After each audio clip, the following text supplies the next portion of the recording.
কালাবুনা বাংলাদেশের জনপ্রিয় একটি মাংসের খাবার, যা কিনা চট্টগ্রামের ঐতিহ্যবাহী খাবার হিসেবে পরিচিত। এটি সাধারণত গরু কিংবা খাসির মাংস দিয়ে তৈরি করা হয় আর বিশেষ মশলা সংমিশ্রণে এবং রন্ধন প্রক্রিয়াটাও কিছুটা ভিন্ন প্রণালীতে করা হয়, যার ফলে মাংসের রঙটা এইরকম কালো হয়ে যায়। তাই এর নাম রাখা হয়েছে কালাবুনা। আজকে তৈরি করে দেখাবো গরুর মাংসের কালাবুনা, যা কিনা সম্পূর্ণ ঘরোয়া মশলায় তৈরি করব আর একদম অথেন্টিক রেসিপিতে। আশা করছি আজকের এই কালাবুনা রেসিপিটি সবার ভালো লাগবে। তাহলে চলুন দেখে নিই। মাংসের কালাবুনা তৈরির জন্য এখানে আমি 1 কেজি পরিমাণ হাড় চর্বি সহ গরুর মাংস নিয়েছি। অবশ্যই হাড় চর্বি সহই মাংসটা নিতে হবে। এরপর এখানে দিচ্ছি 2টো তেজপাতা, 2টো দারচিনি, 4-5টা সবুজ এলাচ, 4-5টা লবঙ্গ, 4-5টা গোলমরিচ আর 1টি স্টার এনেক্স। এখন এর মধ্যে দিয়ে দিচ্ছি 1/2 চা চামচ হলুদ গুঁড়া আর 1.5 চা চামচ লাল মরিচের গুঁড়া আর 3 চা চামচ ধনিয়ার গুঁড়া। এখন দিচ্ছি 2 চা চামচ ভাজা জিরার গুঁড়া। এবারে দিচ্ছি 1 টেবিল চামচ আদা পেস্ট আর 1 টেবিল চামচ রসুন পেস্ট। এখন দিয়ে দিব বিশেষ মশলা 1 চা চামচ কালো গোলমরিচের গুঁড়া, আরও একটি দিচ্ছি, সেটি হচ্ছে রাঁধুনির গুঁড়া। আর এখানে রাঁধুনির গুঁড়াটা অবশ্যই ব্যবহার করতে হবে। আর রাঁধুনির গুঁড়াটা এখানে আমি 1 টেবিল চামচ ব্যবহার করেছি। দিয়েছি স্বাদ অনুযায়ী লবণ আর 1 কাপ পরিমাণ সরিষার তেল। অবশ্যই এই রান্নাটা সরিষার তেলে করতে হবে আর তেলের পরিমাণটা অবশ্যই এখানে একটু বেশি পরিমাণে ব্যবহার করতে হবে। আর যারা রাঁধুনির মশলা চিনেন না তাদের জন্য বলছি, রাঁধুনি হচ্ছে একটি বিশেষ মশলা, যেটা কিনা কালাবোনাতে অবশ্যই ব্যবহার করতে হবে। একেবারেই ছোট ছোট যে কোনো রকমের সুপার শপে কিংবা এলাকার মুদির দোকানগুলোতেও কিন্তু এই রাঁধুনির মশলাটা কিনতে পাওয়া যায়। সব কিছু একসাথে ভালো করে মিক্সড করে নিয়ে এখন এর মধ্যে দিয়ে দিচ্ছি 1 কাপ পরিমাণ পেঁয়াজ কুচি দিয়ে এটাকে ঢেকে দিব আর চুলার আঁচটা হাইতে রেখে ভালো করে বলক আসা পর্যন্ত ওয়েট করছি। যখন খুব ভালো করে বলক চলে আসবে এবার ঢাকনাটা খুলে নিচ্ছি আর ঢাকনাটা খুলে নিয়ে এটাকে খুব ভালো করে মিক্সড করে দিচ্ছি। আর দেখতেই পাচ্ছেন মাংস থেকে কিন্তু বেশ খানিকটা পানি উঠে এসেছে। চেষ্টা করব এই মাংসটা এই পানিটা দিয়ে সেদ্ধ করার জন্য। ভালো করে নেড়েচেড়ে এর মধ্যে দিয়ে দিচ্ছি 1/2 কাপ পরিমাণ পেঁয়াজ বেরেস্তা। কালাবোনাটার রঙটা কালো হওয়ার জন্য এই পেঁয়াজ বেরেস্তাটা দেওয়া কিন্তু খুবই জরুরি। অবশ্যই এখানে পেঁয়াজ বেরেস্তাটা দিতে হবে আর পেঁয়াজ বেরেস্তাটা যেন পুড়ে না যায়, চমৎকার একটা কালার থাকে পেঁয়াজ বেরেস্তা তৈরি করার সময়, সেটা অবশ্যই খেয়াল রাখতে হবে। এবারে পেঁয়াজ বেরেস্তাটা দিয়ে আবারও সব কিছু একসাথে ভালো করে মিক্সড করে নিচ্ছি। কোনো রকম দামি মশলা ছাড়াই একদম সম্পূর্ণ অথেন্টিক রেসিপিতে আর ঘরোয়া উপকরণে আজকের এই কালাবোনা রেসিপিটি তৈরি করছি। আশা করছি সবার ভালো লাগবে। এবারে ঢেকে দিয়ে এটাকে আবারও প্রায় 10 থেকে 15 মিনিটের মতো রান্না করে নিয়েছি। আর চুলার আঁচটা কিন্তু আমি একেবারেই মিডিয়াম টু লোয়ের মাঝামাঝি রেখেছিলাম।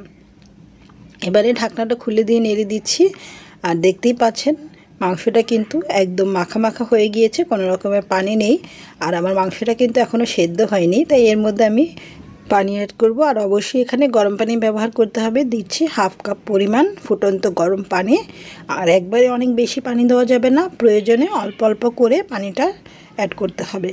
1/2 কাপ পানি দিয়ে সব কিছু একসাথে আবারও ভালো করে মিক্স করে নিচ্ছি। আর মিক্সড করে না হয়ে গেলে এটাকে ঢেকে দিব। খুব ভালো করে সব কিছু মিক্সড করে নিয়েছি, মিক্সড করে নিয়ে ঢেকে দিচ্ছি। আর ঢেকে দিয়ে আবারও 10 থেকে 15 মিনিটের মতো চুলার আঁচটা মিডিয়াম টু লোর মাঝামাঝি রেখে রান্না করে নিচ্ছি। 15 মিনিট পর আবারও ঢাকনাটা খুলে নিলাম। আর এই পর্যায়ে দেখতেই পাচ্ছেন মাংসের রঙটা কিন্তু কিছুটা চেঞ্জ হতে শুরু করেছে। আর একবারে যদি বেশি পানি দিয়ে দেন সেক্ষেত্রে কিন্তু মাংসটা এরকম কালারটা চেঞ্জ হবে না আর মাংসের রঙটাও কিন্তু কালো হবে না। আমি একটু চেক করে নিচ্ছি, মাংসটা কিন্তু খুব ভালোভাবে সেদ্ধ হয়নি এখনও, তাই আবারও 1/2 কাপের থেকেও কিছুটা কম পানি ব্যবহার করলাম। আর হয়তো 10 থেকে 15 মিনিটের মধ্যেই মাংসটা সেদ্ধ হয়ে যাবে। আর গরুর মাংসটা সেদ্ধ হতে কিন্তু একটু সময় নেয়, তাই ধাপে ধাপে পানিটা অ্যাড করে সেদ্ধ করে নিতে হবে। পানিটা দিয়ে আবারও ভালো করে মিক্স করে নিচ্ছি আর মাংসটা সেদ্ধ হওয়া পর্যন্ত এটাকে চুলার আঁচটা লোতে রেখে রান্না করে নেব। আর কোনো পানি কিন্তু এখানে আমি অ্যাড করব না।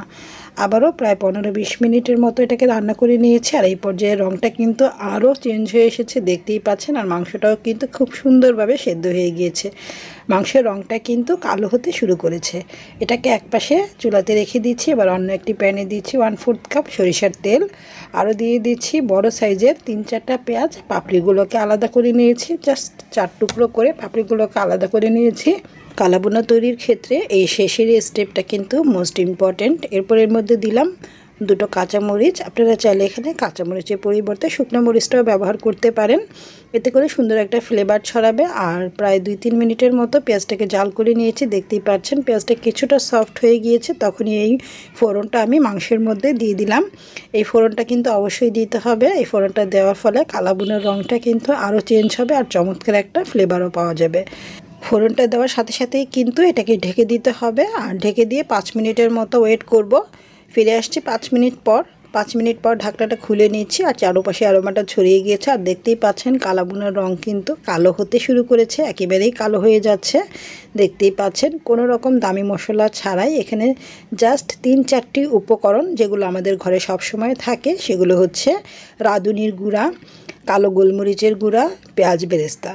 এই 3টি উপকরণ, আর আমি একটি বিশেষ উপকরণ দিয়েছি, সেটা হচ্ছে স্টার এনেক্স। এই 4টি বিশেষ উপকরণে আজকের এই কালো বুনোটা আমি তৈরি করেছি। আর এই পর্যায়ে কিন্তু কালো বুনোটা একদম তৈরি।